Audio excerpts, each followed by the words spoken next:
अब यार ठेकेदार देख मकान दिख रहा हो तो देख ये फोड़नो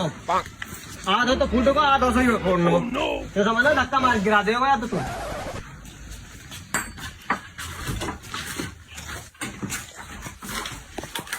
हाँ भाई देख ले तो कर तू बता आके क्या रुपया ले लो भाई साहब तुम्हें एक दाम बता दूं। भाई साहब तुम एक दाम 60,000 रुपए दे दी तो तुम्हारे लिए ही भाई साहब। ठेकेदार कुछ कम से न बता रहे तुम, दीवार मोटी मोटी है।